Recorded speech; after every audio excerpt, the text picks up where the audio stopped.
और जो बैठे हैं वो उनसे ज्यादा अच्छे लगते हैं। थोड़ा और आगे आओ, अब जोर से बोलना। जय श्री श्याम। आज रहा संडे तो हमनी के प्लान भइल कि चले के दिल्ली धाम घूमे।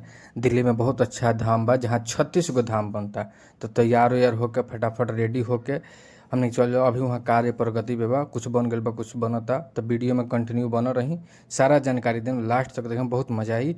वहाँ सब कुछ दिखाएम। हमनी के स्कूटी पर निकल चुकल बनी जा, हम और भाई दोनों जने जात नहीं जा, काहे कि इनको आज छुट्टी रहा। तो हमनी के निकल बनी जा और आगे भी रोल उनके देखाएम। हम कंटिन्यू वीडियो में बनल रही, सारा जानकारी भी देम हम वहाँ कहाँ बा, कैसे जाए के पड़ी, का बा। देखिए यही रास्ता में, ठीक बा। और वह अपना साधन से भी जा सकतनी या मेट्रो से जा सकतनी, बस से भी जा सकतनी, सारा जानकारी देम। वह कंटिन्यू वीडियो में बनल रही। तो हमनी के जौन बा कि निकल चुकल बनी जा। और गर्मी भी बहुत ज़्यादा बा, लेकिन फिर भी तनी घुमाऊ के चाही।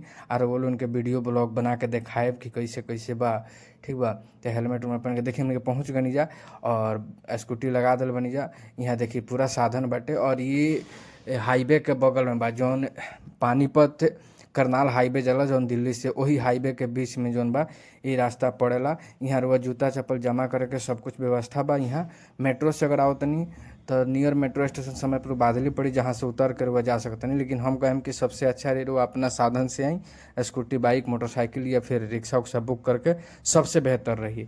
जैसे भी आप आ सकतनी यहाँ। और चले रुआ के हमनी के अंदर जा रहा बनी और देखाओ तनी हम सब कि ओकरा बाद सबसे पहले यहाँ 36 गो धाम बनता। अभी कार्य प्रगति बा, कुछ बन गई बा, भारत माता का मंदिर बा, सब कुछ दिखाएम वीडियो में। अगर वो लास्ट तक बन रहा है तो सब जानकारी रुआ मिली और सब कुछ दिखाएम। खाए पिए के भी यहाँ व्यवस्था बहुत बढ़िया बा, लइकन के झूला उला के, खेले उले के सब व्यवस्था, फोटो शूट के सब कुछ भाई। पहला दर्शन करे हुआ और पहला दर्शन कैला के बाद जौन बा फिर आगे बढ़ल जाई। आज संडे के वजह से थोड़ा सा भीड़ बा, देखिए है लोग काफ़ी लाइन में बा और गर्मी भी बहुत ज़्यादा बा, ठीक बा। गर्मी भी काफ़ी बा, लेकिन फिर भी लोग आवते। देखिए हियाँ रुआ निशान जमा कर सकतनी और हई दर्शन करी, तिरुपति बालाजी का दर्शन करी। ये पहला दर्शन हो गई। ओकरा बाद हियाँ अपन मनोकामना का नारियल रुआ रख सकतनी, लिख करके मनोकामना करके यहाँ रख सकतनी। और देखी तिरुपति बालाजी बोली। और ओकरा बाद जौन बा के देखिए हमार भाई भी बड़ा नहीं हो अपन वीडियो बना रहा बड़े हमें। और हियाँ जौन बा स्वस्तिक के चिन्ह बना सकतनी बैठ के जा करके, ठीक बा। और ओकरा बाद देखी फिर हमने के आगे बढ़त तनी जा, ठीक। ओकरा बाद रुआ के दिखाएं कि यज्ञ स्थल हवे, जहाँ पूरा सभी देवता लोग के हवन कुंड बा यहाँ।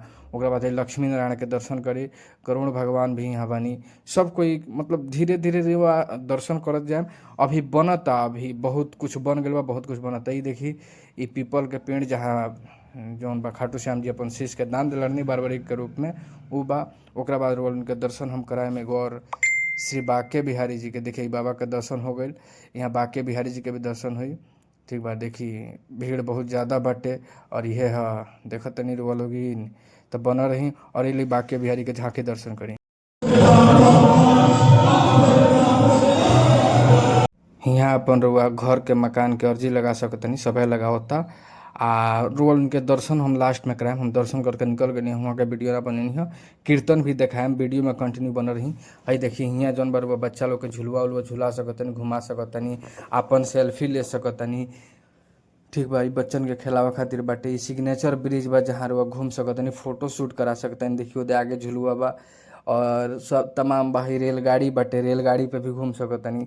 जो ओरिजिनल पे घूमल नहीं कि वह पर घूम के सकता, काहे कि लोग अपन रुआ पूरा दिल्ली के घुमावत रही, देखावत रही लोग। यहाँ सेल्फी पॉइंट बा बाबा के, वहाँ सेल्फी पॉइंट जाकर वह सेल्फी ले सकतनी। हई खाटू श्याम दिल्ली धाम देखिए, लाल मंदिर, ठीक बा। नमो नमो धाम बा। ओकरा बाद देखिए सब कुछ। और ये देखिए शनिदेव महाराज के मंदिर बनता जौन बाकी आगे। ओकरा बाद चलिए और आगे रुआ के देखाओ तनी हम ये महादेव के दर्शन कराए। अब हम महादेव जी के बहुत बड़ा शिवलिंग बा, देखिए शनिदेव महाराज के दर्शन हवे यहाँ करी। ओकरा बाद देखिए हर हर महादेव कमेंट में लिख दे, महादेव के दर्शन करी।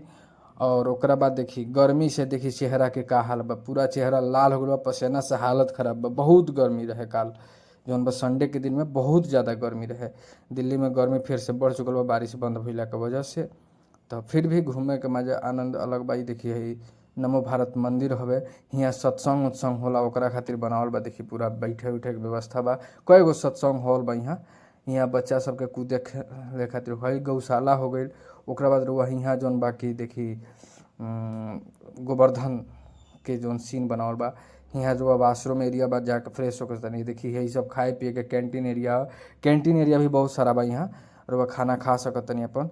ओकरा बाद देखी यही सब लोग खात पियत बा। जौन बा गिरिराज भगवान के साथ हमहूँ सेल्फी अपन ले लो हनी, देखा तनी। अब आई जगन्नाथ, हर हर जय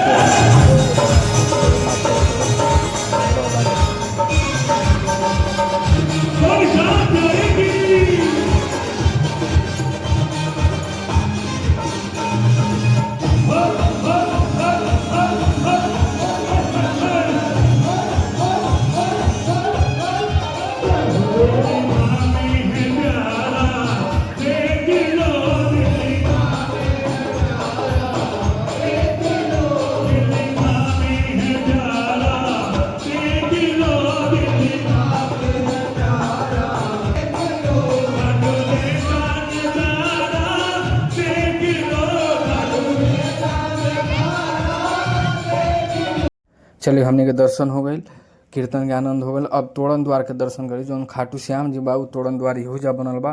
देखो तनी कितना प्यारा यहूजा वो फोटो सेल्फी ले सकत तनी। तो हमनियों के दर्शन वर्शन करके आगे बढ़त तनी जा। और आई बोलन के हम दर्शन कराओ तनी बाहुबली हनुमान जी के, ठीक बा।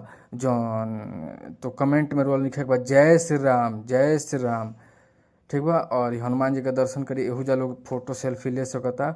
और ये देखिए तोरण द्वार व खाटू श्याम अगर नहीं गई तो एहूजा ले सकता। नहीं हमनी के दर्शन संपन्न हो गई।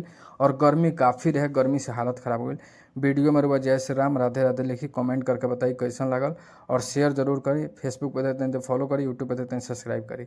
हमनी के श्री श्याम जी सेवा समिति से भंडारा उंडारा करावत रहनी जा, यात्रा करावत जा। तो अगर वह भंडारा में सहयोग देवे के चाहते हैं तो ये QR कोड बा, ए पर दे सकते नहीं। जय श्री राम, मिलल जी नेक्स्ट वीडियो में।